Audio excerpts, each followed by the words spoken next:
Welcome to the Quantum Lens podcast. I'm your host, Oksana Hansen. This is a space where science meets soul, a heart-centered, conscientious podcast designed to nurture your spiritual, emotional, and physical well-being.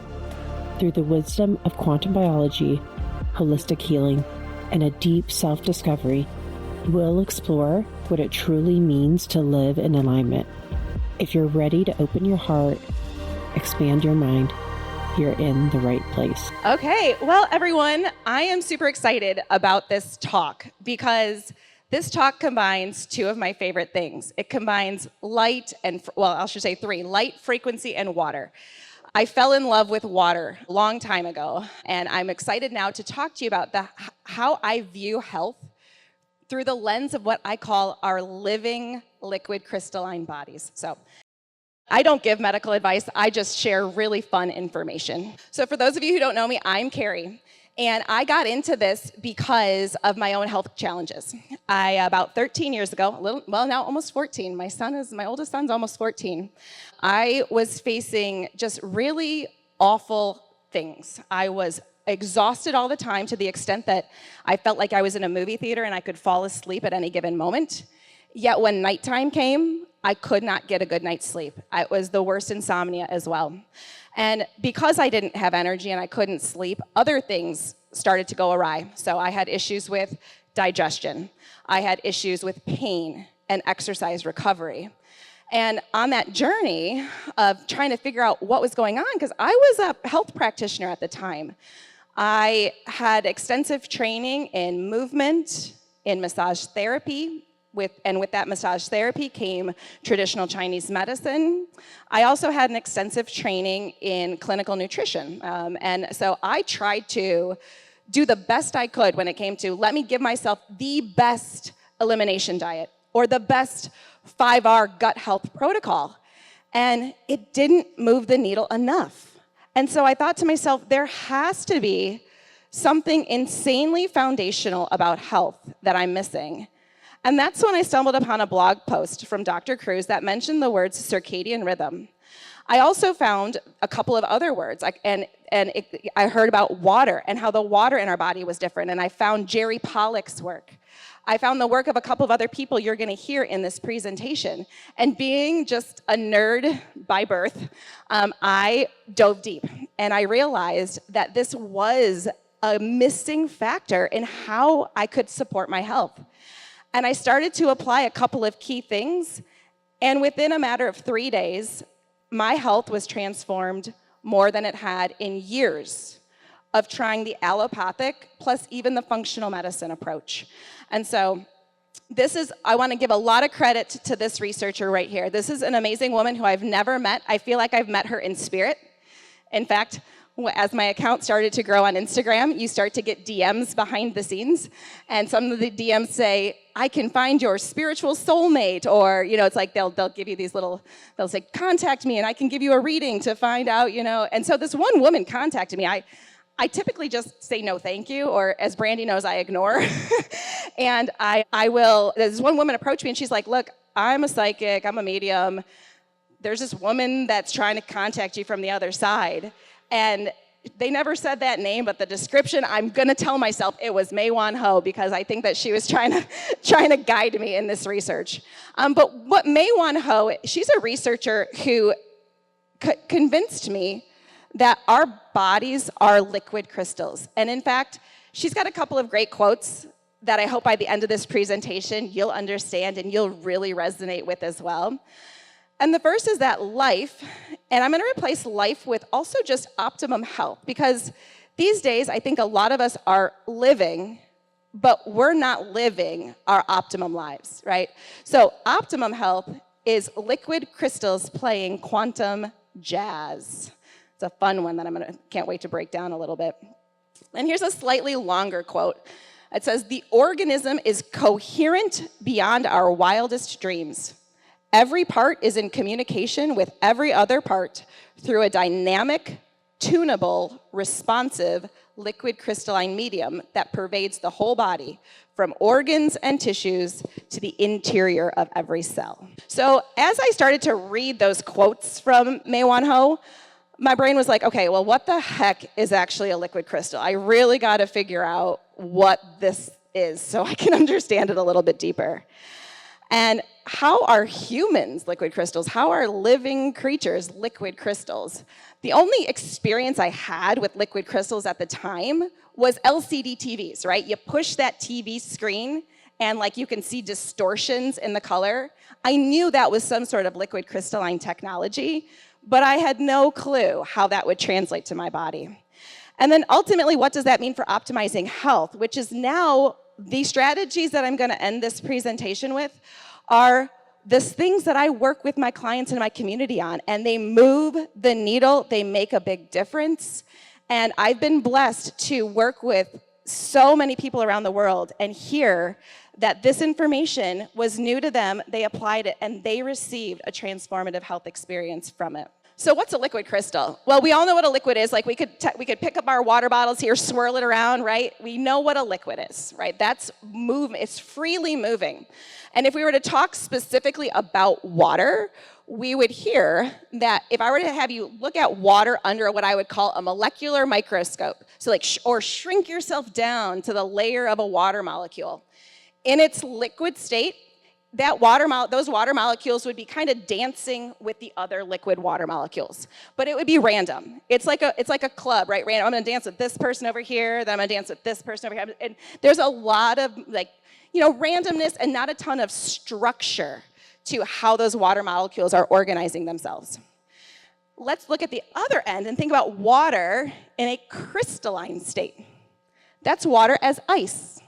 And if I were to look at the water molecules as ice, they would look like they were arranged in hexagons, very rigid. In a liquid crystalline state, they're arranged in a structured way, but they can move, they can wiggle, they can dance, they can respond. So liquid crystals are very responsive, and they can hold order and structure. And because of that, they can do three key things. Now, this is not all, but these are three key things I'm going to highlight here. They can act as a light transmission switch. I'm going to talk about how I think that's working in the human body. They can act as holographic data storage. Again, I'm going to give my hypotheses and some of the things I've seen here. And they can act as a broadband antenna, which I think has a great... there's a lot of things I'm going to share when I think how we're reacting as broadband antenna to what's in my environment. So here's the light transmission switch, right? So here's the crazy thing. I started diving into liquid crystals, and I thought that there would be a ton of research about what Mae-Wan Ho was talking about, like the human body, or at least studying Drosophila or animals or something along those lines. No, it's all being studied through the lens of technology. And I started to realize as I dove into this that they're reverse engineering in technology what's already happening in our human bodies. Okay, so these are things there's fancy technologies. What you see here is a window. This is a window technology that's out there.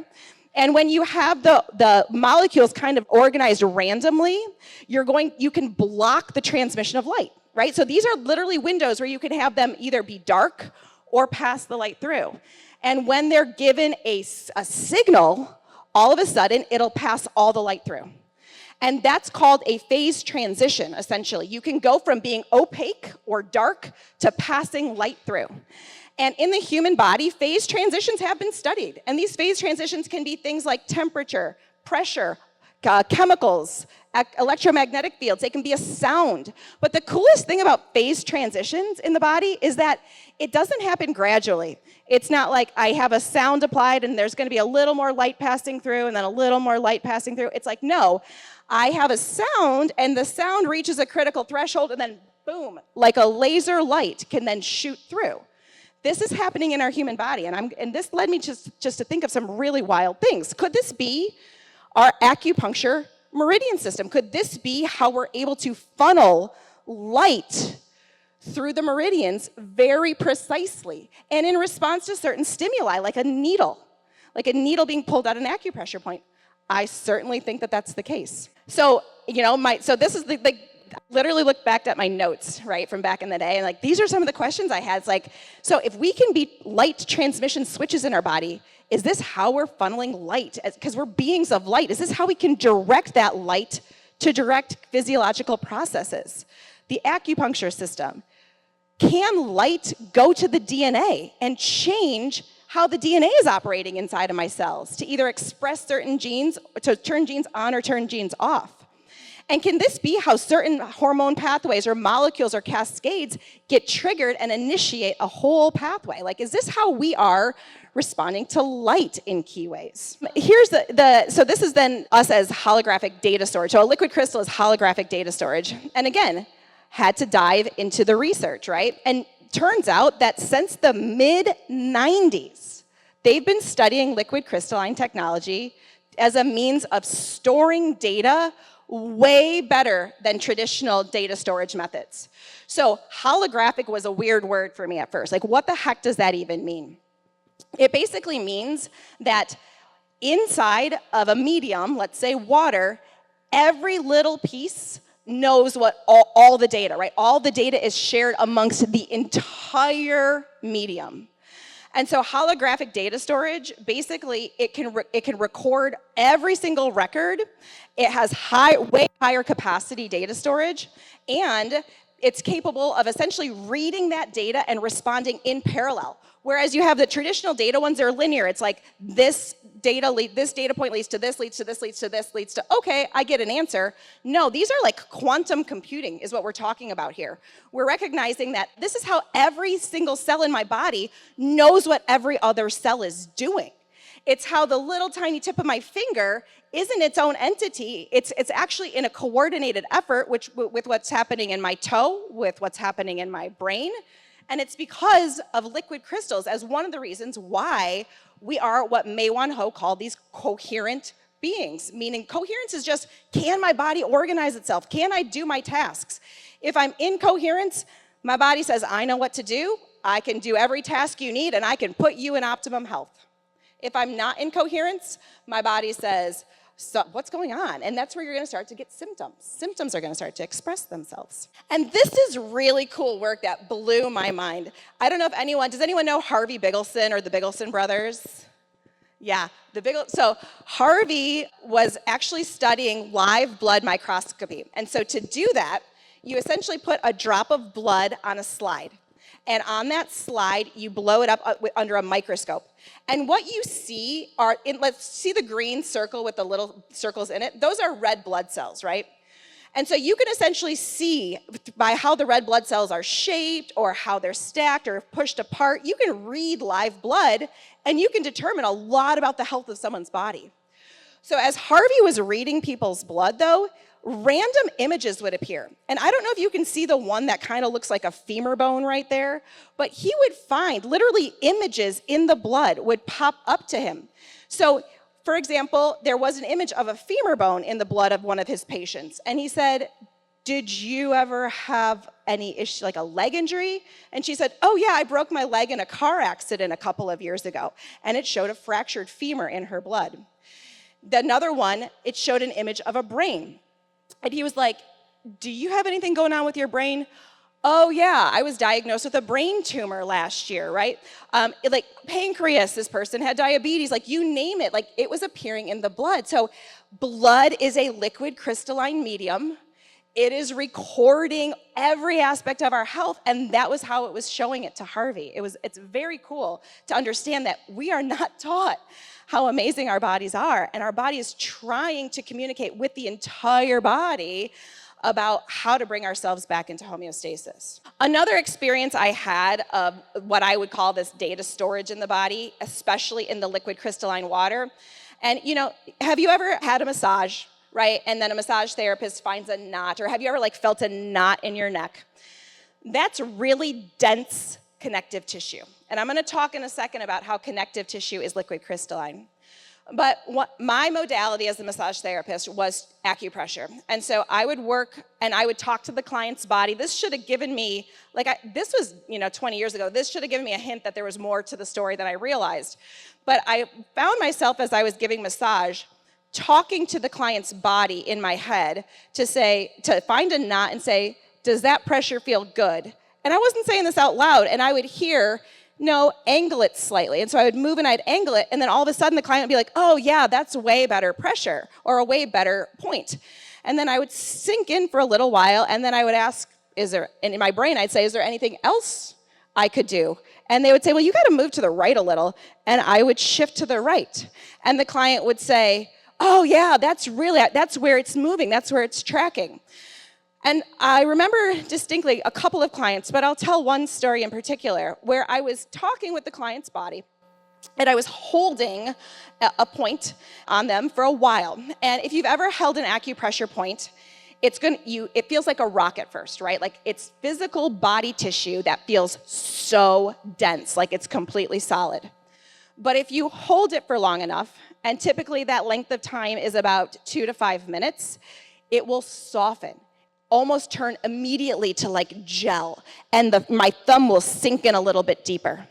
And then you'll hit another hard point, and you're like, okay, and let me hold it here, and then it'll soften, and it'll sink in. And I was working on this one particular client, and he had a huge knot, and I was sinking, and after the first sinking, I felt a wave of nausea coming over me. I'm like, ooh, this is weird. Like I don't normally, and it was after that first release, I was like, I don't normally feel nauseous when I'm giving massage. I've done this enough. I've eaten, I'm not locking my knees. Like I don't know what's going on here. And so I was like, okay, let me just kind of breathe through it. And then I sank to another level. And all of a sudden I get this aggressive image of a car crash flashing to me. And I thought, I've never been in a car crash, but that certainly felt like I was just in a car crash before. What is going on? And these were things that I'd experienced during massage, and I never had a way to explain them. They were just experiences. But what happens when you go from a dense tissue, that's a dehydrated tissue. That's not in a liquid crystalline state.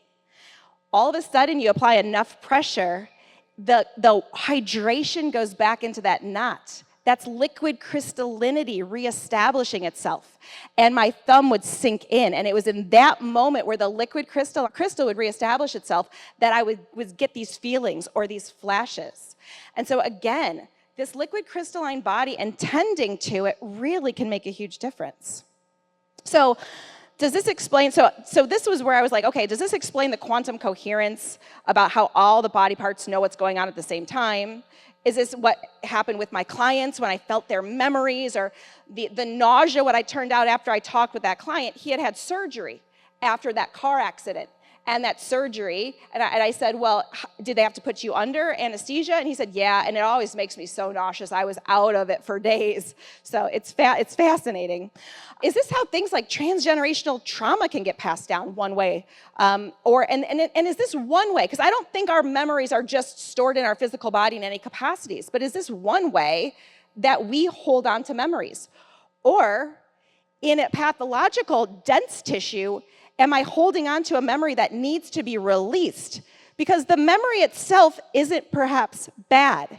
It needs to flow, though, and move, right? That energy needs to be able to be processed. And when it gets stuck in a dehydrated tissue, is that when it can start to cause physical problems in my body?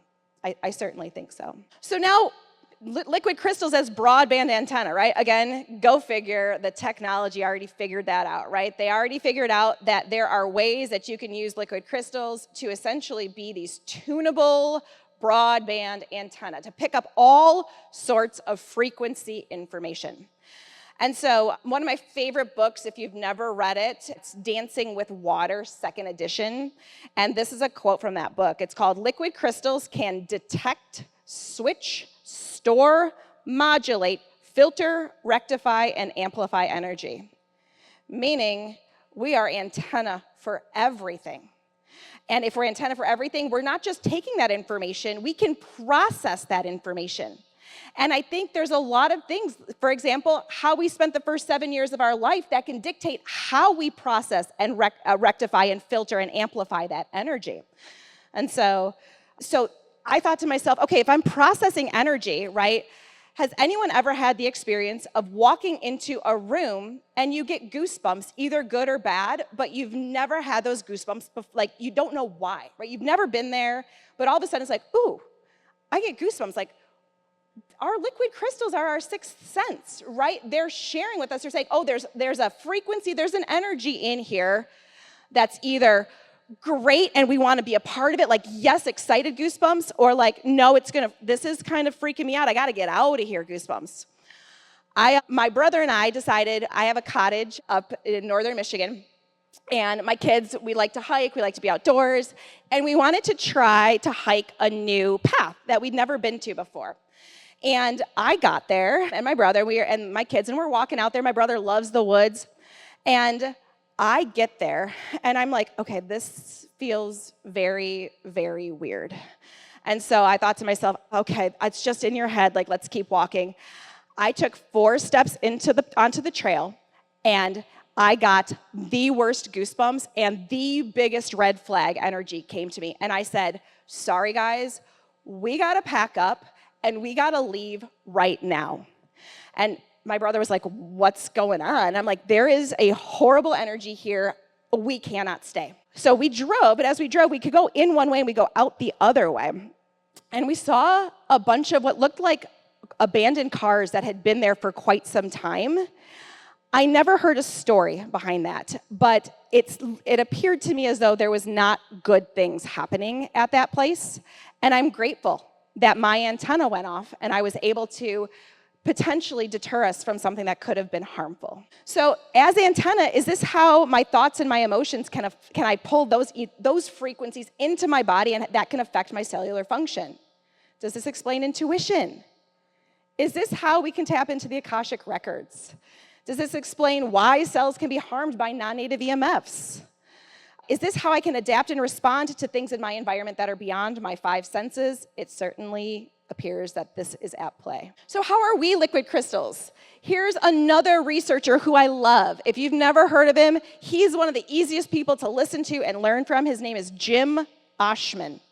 And he coined our bodies a living matrix. I want to orient what you see right here. What you see right here, I'll start at the tiniest level of the DNA. You see that helix inside of the cell. Now, this isn't to scale, and it's not, who the heck knows what it really looks like at that level anyways. But we have DNA.